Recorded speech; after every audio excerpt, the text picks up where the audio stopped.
Hey, so this is Derek Steinbacher, and we have a lot of patients asking what's the difference between Botox or some type of facial toxin and fillers.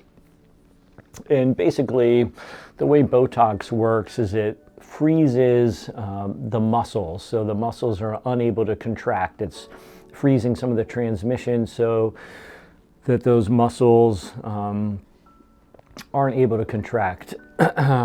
And the reason that we have a lot of the wrinkles in our face is because our superficial mimetic muscles, or muscles of facial expression, come up and attach to the skin. And with years of using and expressing and smiling and using our face, these wrinkles and creases are created.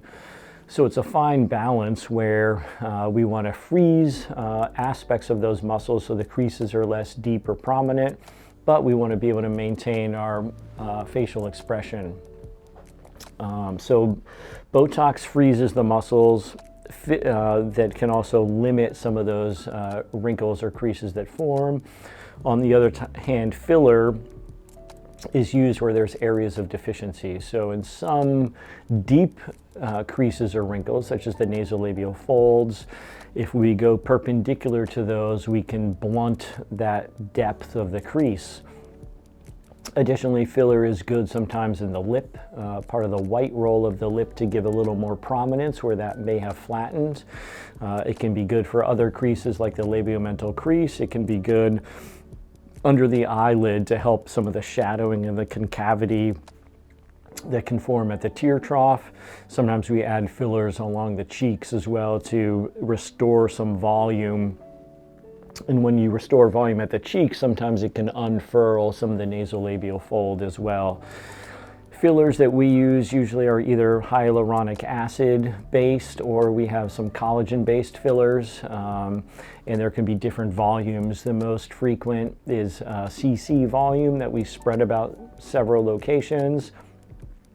If there's significant descent and we're really trying to add a lot of volume for areas of temples or areas of the cheek, we usually will use Sculptra or a collagen for that, each vial has about 6 or 7 cc's. Sometimes we'll even use 2 vials in a single patient, and that sticks around a little bit longer as well. Thinking of timing, Botox tends to last about 6 months or so in our patients, or we have you redo it or repeat it every 6 months. And filler is similar. The hyaluronic acid is filler, 6 to 8 months. We'll usually have you repeat that. Sculptra or collagen, on the other hand, lasts a little bit longer, closer to 18 months.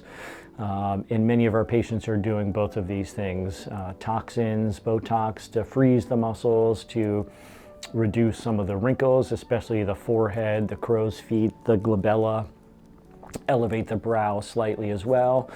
And filler, hyaluronic acid filler, to help with the nasolabial folds, parts of the lip, marionette lines, and add some volume in the cheeks or tear troughs.